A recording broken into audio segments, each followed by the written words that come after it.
Mwimbaji nyota Tiwa Savage amefunguka kuhusu mabadiliko ya safari yake ya kimuziki kutoka miondoko ya R&B kwenda Afrobeats baada ya kurejea nchini Nigeria mwaka 2012. Savage alikiri kuwa mwanzo wa mabadiliko hayo hayakuwa rahisi na ulimpa changamoto kubwa, na akiwa amevutiwa na ukuaji wa tasnia ya muziki nchini Nigeria. Mwimbaji huyo ambaye alianza kazi yake nje ya nchi kama mwimbaji wa ziada kwa maana backup singer wa wasanii wakubwa kama George Michael na Mary J. Blige, aliamua kurejea nyumbani na kusaini mkataba na lebo ya Marvin Records. Hasa katika mahojiano ya hivi karibuni na kituo cha TVC, gwiji huyo wa kibao cha Kele Kele Love alieleza kuwa Don Jazzy alimfanya amini kuwa kipaji hakina kikomo na kumshawishi kuwa anaweza kufanya jambo lolote lile ikiwa ataweka mkazo na nia.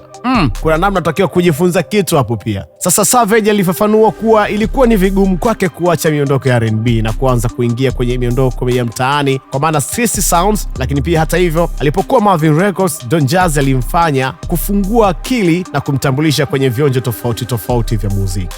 Tiwa Savage alieleza kuwa mtayarishaji huyo alimtoa kwenye ganda la R&B na kumfanya aone ulimwengu mpana wa muziki, jambo lililompa ujasiri wa kujaribu mtindo mpya. Sasa hatimaye Tiwa Savage alisisitiza kuwa hajutii uamuzi wake wa kurejea Nigeria wala kubadili miondoko yake kutoka R&B kwenda Afrobeats, na safari hiyo imekuwa ya mafanikio makubwa kwake, ikimjengea jina kama mmoja wa malikia wa muziki barani Afrika. Bana, mimi naitwa Voice of Siraji, story ni Next Moko. Endelea kuwa Makini Media, the trusted voice, sehemu ambayo unapata updates tofauti za kihabari, burudani na michezo. Lakini zaidi, kama hujatufuata katika mitandao yetu ya kijamii, tufuate huko Instagram, Facebook, X zamani Twitter kama Makini Media. Kuwa makini.